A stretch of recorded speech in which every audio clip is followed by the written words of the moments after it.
Cole Messina, Jared Jones, Dakota Jordan. So 3 SEC guys. Messina had a big postseason. Jared Jones, Dakota Jordan, both draft eligible softs. Sipe, can you touch on each one of those guys? Yeah, I saw Messina in week 1. I was driving all over South Carolina from Charleston to Myrtle Beach, and then I went inland to Columbia, and saw Messina in week 1. And I mean, his reputation, he's a good framer, receiver the ball, fair blocker, and just enough arm strength. And he's always struck out. He's got some power at the plate, but has always struck out a high rate. So I'm like, all right, he's a college catcher, got some pop, he can catch the ball. I'm thinking, all right, maybe, 3rd to 5th round, depending on the year ends. But man, he went in fuego during the SEC tournament. He did cool a bit in the regionals, but he finished with 20 home runs, hit 325. His K rate's still over 23. But at the end of the day, catchers with a 375 ISO who can receive, there's not a lot of those guys. And we put out about 4 weeks ago, we put out the top 10 college catchers.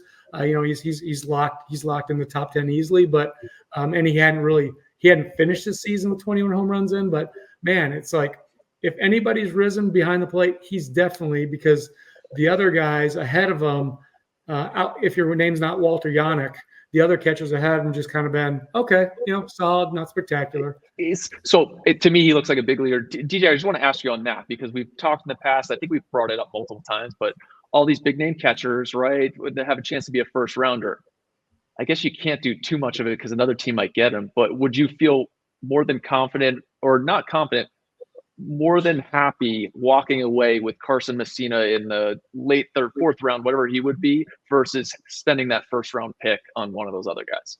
Yeah, that's a hard yes. Taking Kevin Parada at the top of the 1st round. I'm making a pretty extreme statement here, so I'm making a generalization, but there's a lot of information that backs this. Taking guys like Kevin Parada that high in the draft and locking in on that is usually not the best decision.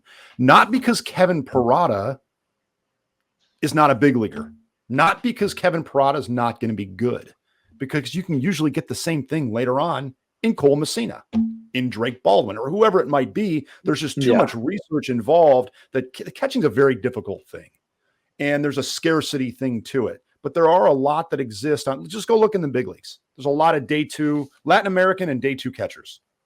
Enough said. At some point, we're going to have to bring on a catching specialist to defend the entire brand of catching from all this slander. So let me be very clear.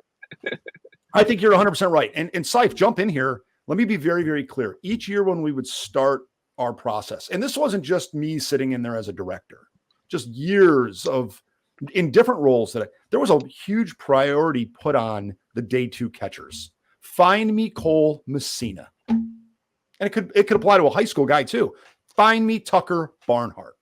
The guy that you can take on day 2, Jason DeLay, 4th round from Vandy. I mean, I can give you a whole bunch of examples, but they tend to outperform some of the guys much higher on the board. So you want to get these guys right, because you can get the same thing 3 or 4 rounds later.